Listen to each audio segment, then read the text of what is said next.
For example, Kimani Ichung'wah, wakati mlienda Bungoma, who was he fighting? Anatukana governor Natembeya, anamtukana akimuita shemo niu, akimuita nini.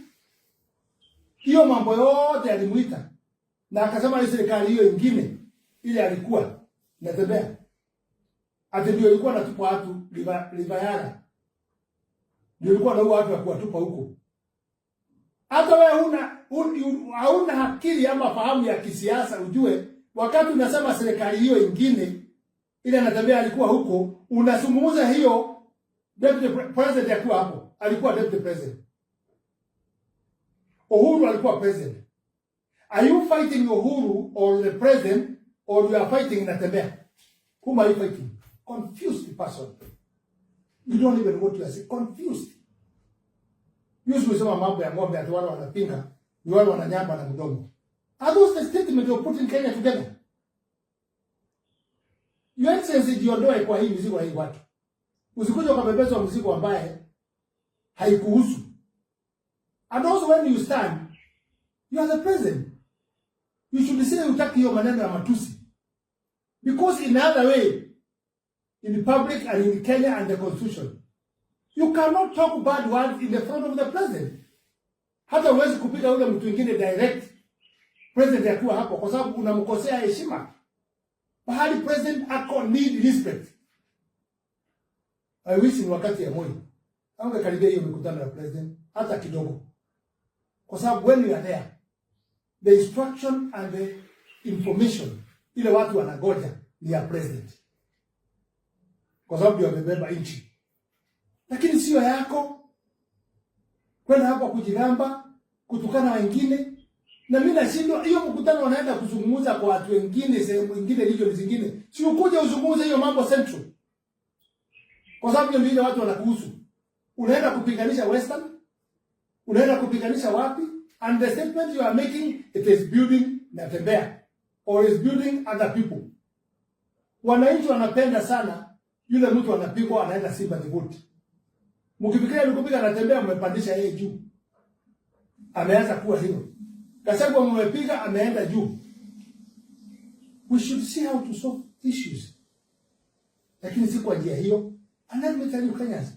Hii Kenya ni yetu sisi wote.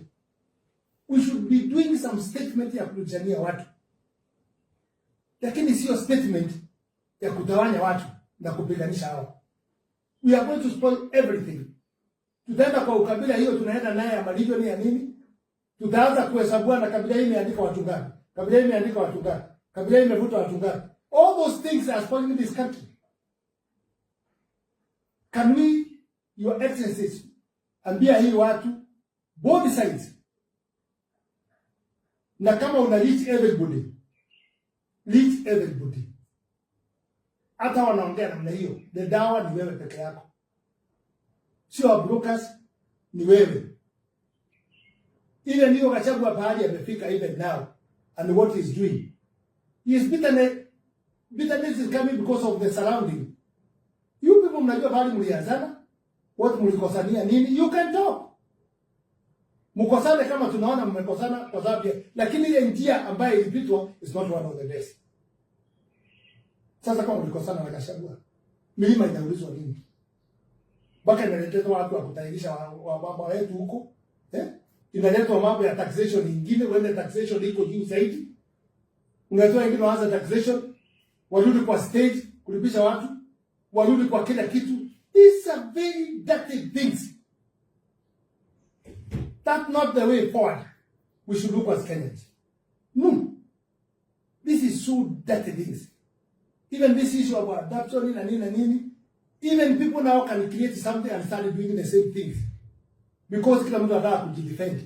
Kila mtu anataka kujua ni kitu gani inaendelea. Propaganda ndio hiyo. Pesa ndio hiyo sasa inafanya kazi. Money will not solve the problem of this country.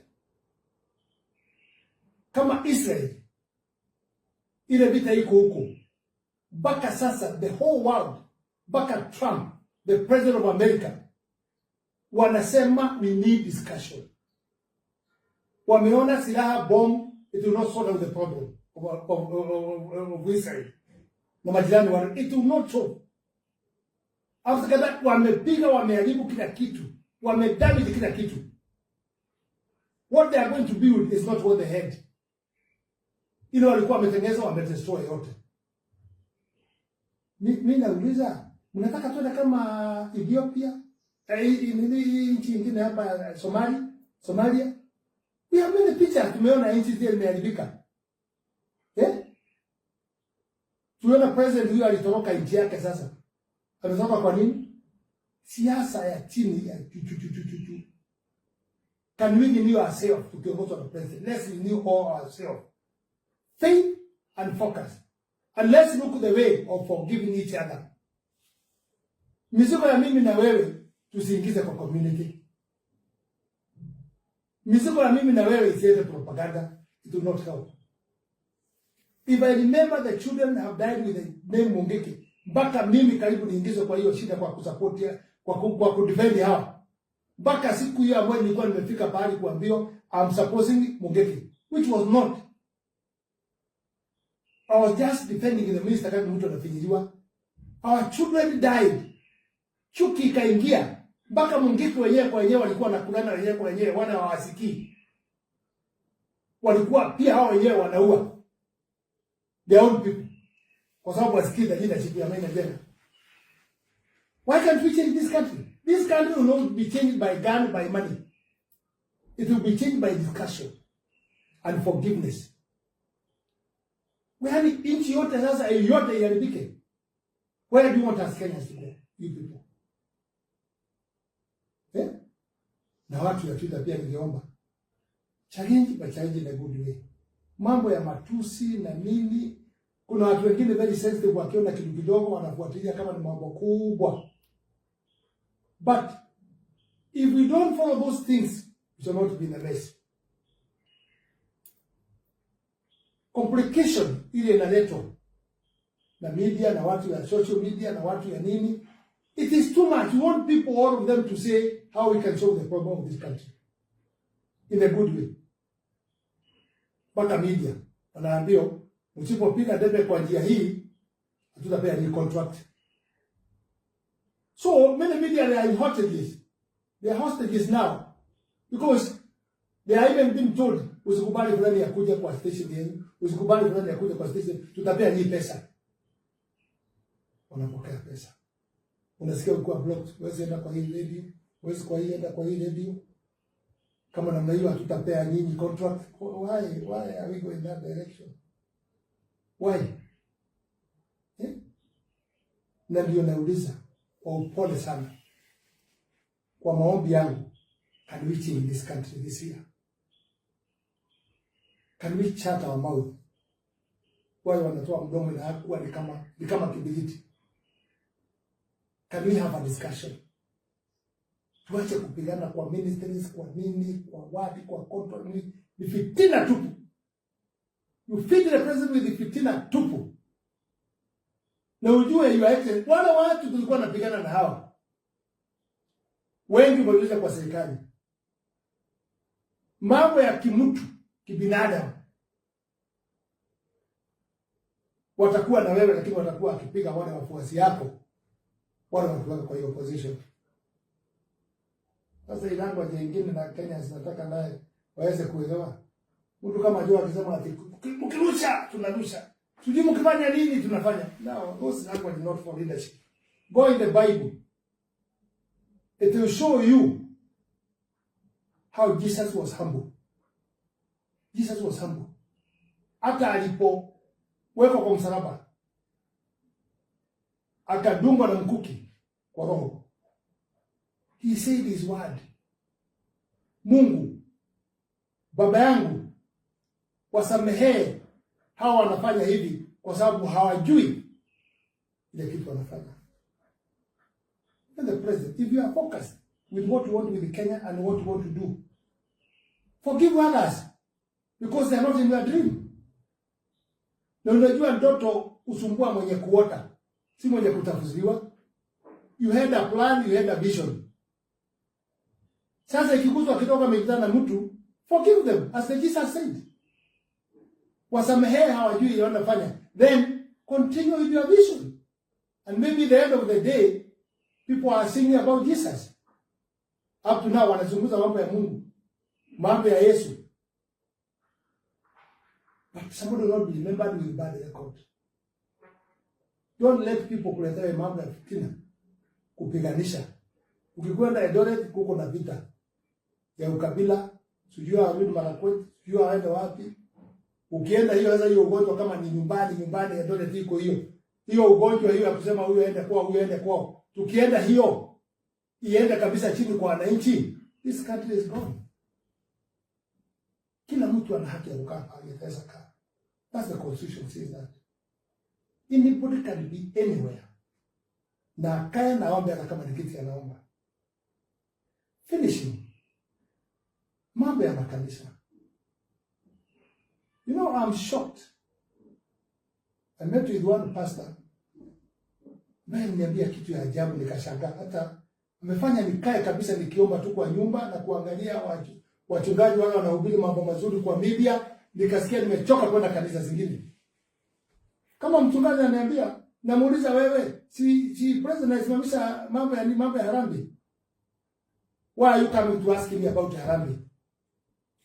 Kaniambia hapana, unajua hata kusikizi ni mzuri sana. Hata ukikuja Harambee usitakase ile kitu umetoa. Inatusaidia sana. Wakubwa wakikuja hawatakazaji, wanapeaga si mfuko huko nyuma na watu wa nyuma huko. Kwa hivyo washiriki wajui pesa ngapi imetolewa. Sisi ambaye tuko huko nyuma na mchungaji na wengine tunagawana pesa mingi kwa sababu wananchi hawajui kitu gani tumwachiwa. Is that a preacher can tell me that? Can I go in that church? Hiyo kanisa pesa ingia. Kitabu cha Mungu imesema ambaye anajua neno la Mungu apoteze yule hajui neno la Mungu. Utawekwa nini kwa shingo? The Bible is not really saying that. How do you tell me that? And you tell me to come in that church? How? Umefanya mpaka sasa wengine makanisa kwenda huko sababu ya siasa pia na sisi tunapeleka kwa makanisa. Kanisa ikikuona inakuona kama ghost. Kama mtu anaweza kuongea mambo mbaya. Let's also leaders know. Let's not fight in the church. Let's not abuse others in the church. No. It's not good. The church is a faith thing. Na ndio naona pia watu wa kanisa ndio wameharibu. Because when we get in the church, hata kama huko nani, hata president mwenyewe, unaambiwa simame tuimbe wimbo fulani. Asimama. Tutasoma somo fulani. Hakuna mtu afanye. Tunatoa sadaka. Kila mtu anatoa sadaka. Because we obey the church and the word of God. We see God. We see Jesus, who died because of our sins. So when you read the book and tell us, this is what the book is saying, people will follow. Lakini ukirudi weka mambo yako ya ujuaji na mambo yako ya pesa, then you are bringing confusion in the whole country. I like the churches which are standing properly. But I will ask them, let's continue challenging but not abusing language. Ili nchi hii tuone kama itaweza kusimama. Ningetaka kuambia watu ambao wamekuwa tukizungumza nao sana kutoka diaspora, kutoka Amerika kina Gekonyo na other forum, wale tulienda huko tukua UDA nikafungua ofisi ya state 8. Wale walikuja 250 members of different countries. There were 20 countries. From America, Canada, Britain, Australia, South Africa, Uganda, Tanzania, all those countries which came here, 20 countries, walikuja kwa sababu walikuwa wanapenda nchi hii ikae kwa njia nzuri. They are so disappointed. Don't be disappointed. Continue praying. Things will work well. Things will work well. And finishing, let people not do propaganda about Kimani Ngujiri. I know myself, and I know where I'm going, and I know where I'm coming from. Mimi si mtu wa kurukaruka kama nini.